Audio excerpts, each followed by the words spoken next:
Dear students, have a nice time. I believe you are quite well and energetic. Today we will study about English, essay writing. देखिए ऐसे क्या है? ऐसे एक क्रमबद्ध systematic रूप से लिखा हुआ वाक्यों का समूह है। इसी को ही ऐसे कहते हैं। अब ऐसे के मेन जो है 3 पार्ट होते हैं: introduction, body and conclusion.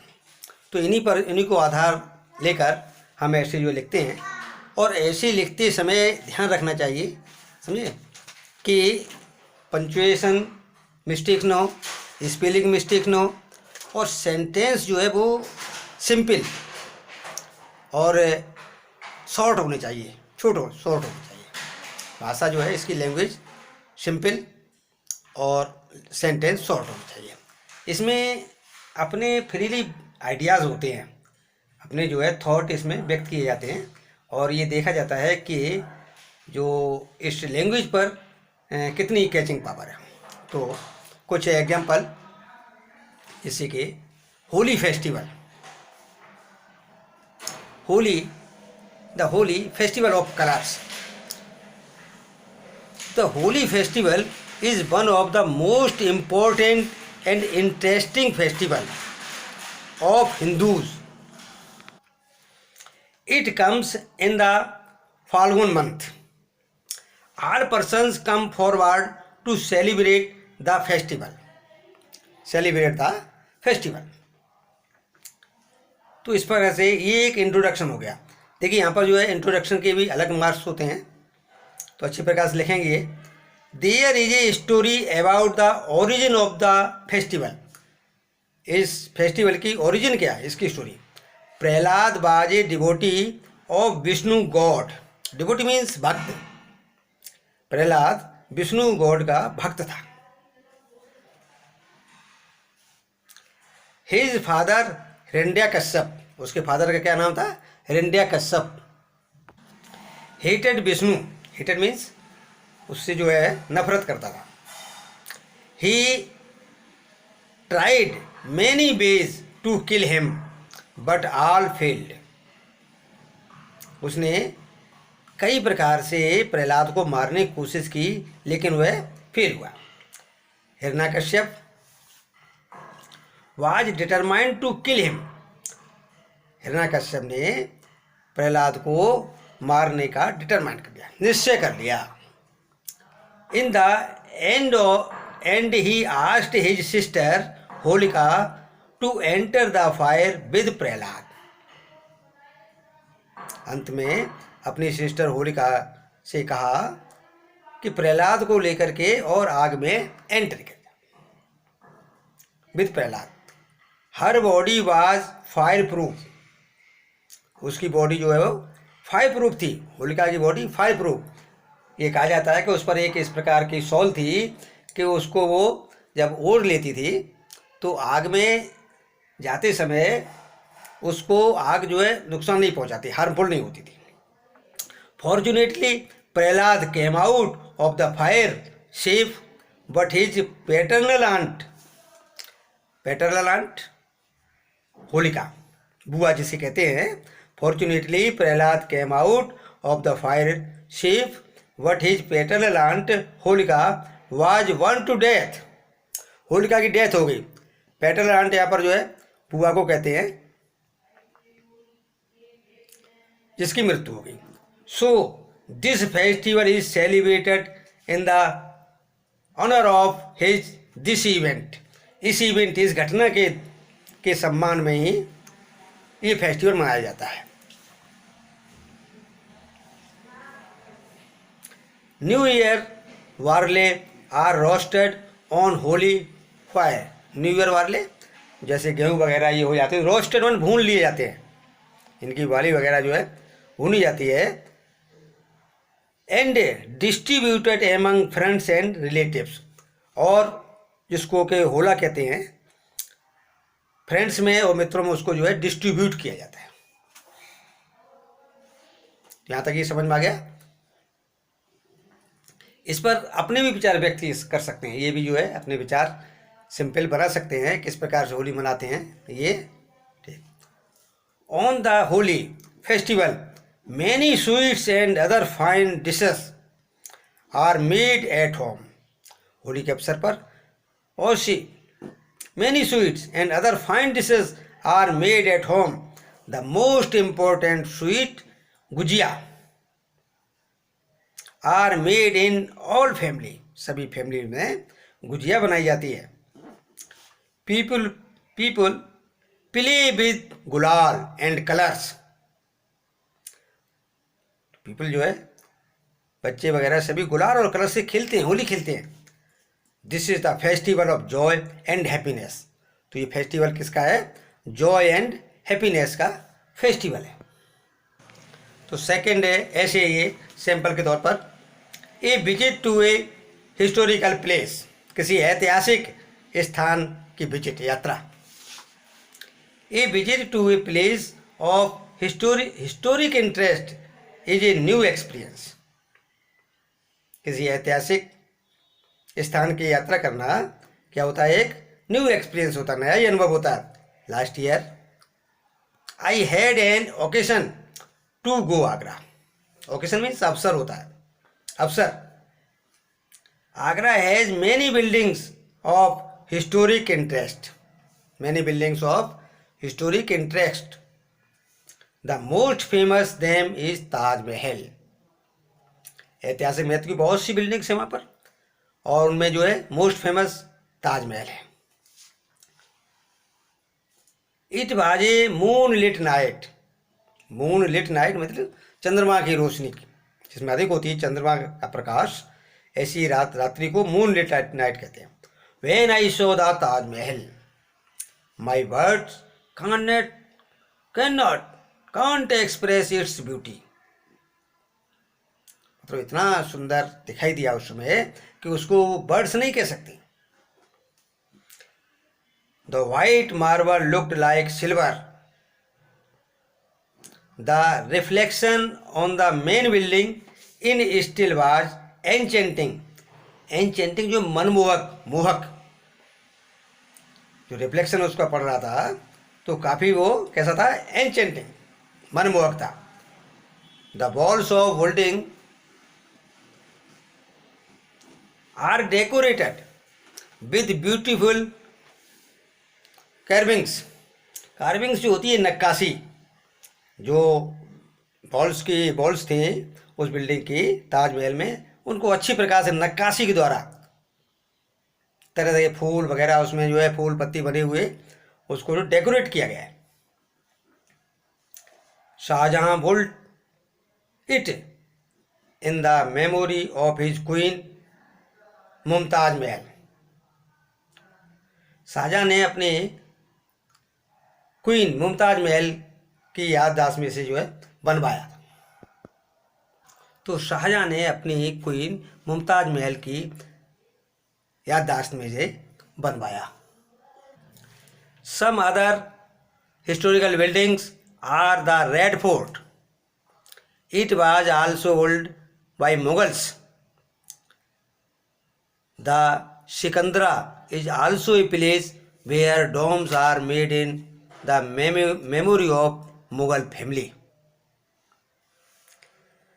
The Buland Darwaja is also a historical building. It is in Fatehpur Sikri. तो बुलंद दरवाज़ा कहाँ पर है? Fatehpur Sikri. It is also a grand building. यह भी एक ग्रांड बिल्डिंग है. Of historic interest. A large number of tourist came to see it daily. बहुत सारे टूरिस्ट जो है इसको प्रतिदिन देखने आते हैं. तो सिंपल और सरल तरीके से अपने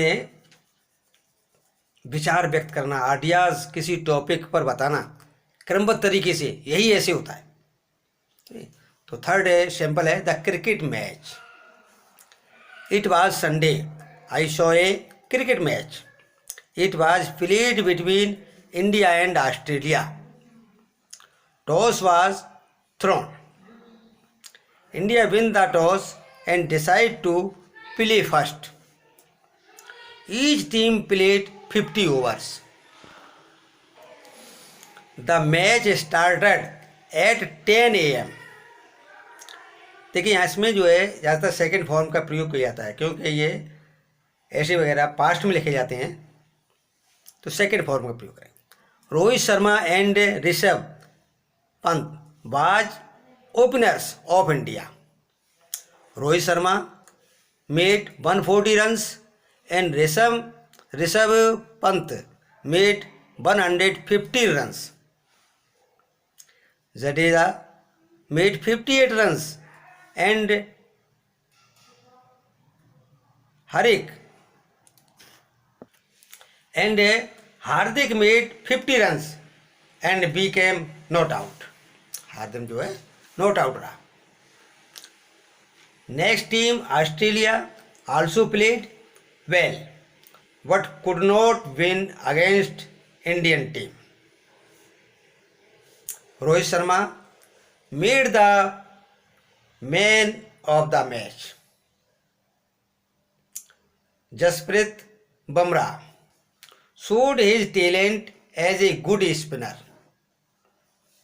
India won the match by 100 runs and 2 wickets. India जो है 100 रन्स और 2 विकेट से मैच को जीत गई। It was really a nice one day match. वास्तव में ये जो है वन डे मैच नाइस था। In this match Indian players showed their talent and skills. तो इस प्रकार से ये जो है 3 सैंपल ये एसेस के हैं, इसमें अपने सिंपल थॉट्स व्यक्त किए जाते हैं। नेक्स्ट क्वेश्चन आता है ये लेटर राइटिंग का। तो लेटर जो है ये 2 प्रकार के होते हैं। एक तो इनफॉर्मल होता है जो कि अपने रिलेटिव्स वगैरह माता पिता भाई बहन सगे संबंधियों को लिखा जाता है। दूसरा एक फॉर्मल लेटर होता है जिसमें कि application, official letter, business letter, application to the school principal आदि आते हैं, ये फॉर्मल लेटर होते हैं। तो यहाँ पर जो है ये एक एप्लीकेशन है। Write an application to the head master principal of school to remit the fine your name Rupam Rupali. तो रूपम रूपाली यहाँ पर नाम जो दिए गए हैं इनको ही लिखना है, अपना नाम नहीं लिखा जाता है इसमें, जो दिया जाता है नाम वो ही नीचे लिखा जाता है, ठीक है। तो इसमें जो पनिशमेंट मिला है उसको रिमिट करने के लिए, माफ़ कराने के लिए जो है एप्लीकेशन लिखनी है। The principal SBM senior secondary school GT road Etah, जो भी नाम हो वो लिखते हैं और डेट डाल देते हैं, ठीक। Sir I am a student of class 8th of your school. I have been find 50 rupees by the English teacher. तो जो प्रॉब्लम होती है उसको यहाँ पर बताया जाता है। तो इस प्रकार से ये इसमें हेडिंग और सब्जेक्ट लिखा जाता है, उसके बाद में अभिवादन वगैरह लिखते हैं।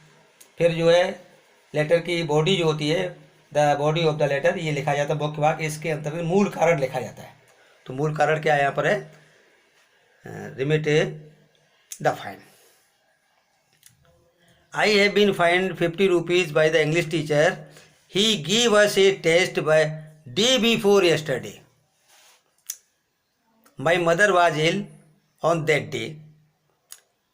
Nobody was at home, so I had to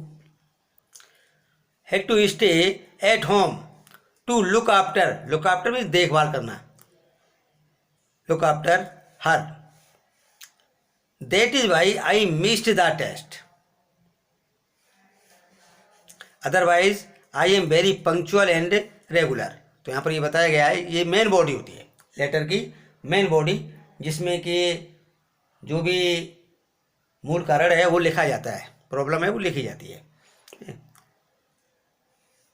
Otherwise, I am very punctual and regular. What my respected teacher has fined me 50 rupees for not taking the test. Sir, I am too poor to pay the fine. Therefore, I request you to kindly reconsider दोबारा उस पर जो विचार करें, reconsider my case and remit the fine, दोबारा विचार करें और फाइन को रिमिट कर दें, माफ़ कर दें। I shall be highly obliged, oblige mean आभारी रहूँगा, highly obliged to you for this act of kindness, for this act of kindness. तो यहाँ पर ये जो है ये इसका बॉडी पार्ट हो गया। नेक्स्ट है एंडिंग, जो एंडिंग होता है उसमें लिखते हैं थैंकिंग यू सर, इसके भी नंबर होते हैं। Thanking you sir, yours obediently, अपना नाम लिख देंगे, जो भी इसमें रूपम रूपाली दिया गया है तो ये लिखा जाएगा ये, ठीक। Roll number 47, class 8। तो इस प्रकार से ये जो है एप्लीकेशन राइटिंग, तो इस प्रकार से ये जो है एप्लीकेशन लिखेंगे। यहाँ पर जो है ये एप्लीकेशन जो लिखी जा रही है, डिजाइनेशन लिखा जाएगा सभी, इसके भी नंबर अलग होते हैं इस प्रकार से ये। और उसके बाद यहाँ पर जो है एक ये बॉडी लिखेंगे इसकी, या क्या प्रॉब्लम है, मेन प्रॉब्लम क्या है उसको जो है पूरा इसमें व्यक्त किया जाता है। तो ये सभी जो है लेटर की बॉडी है इसकी, इसको पूरा इसमें जो भी प्रॉब्लम है उसको जो है व्यक्त किया जाता है, जो भी सब्जेक्ट मैटर वो सभी इसमें जो है लिखा जाता है। और लास्ट में जो है ये थैंकिंग यू सर लिख करके, और फिर इसमें जो है योर्स ओबीडियंटली और नेम वगैरह ये लिखा जाता है। तो इसके अलग अलग पार्ट हो के अलग अलग नंबर होते हैं, इस प्रकार अच्छी प्रकार से लिखेंगे और मिस्टेक ना हो, ठीक है। आज इससे वीडियो में इतना ही, और आगे वीडियो बनाएंगे, ठीक। Best of luck.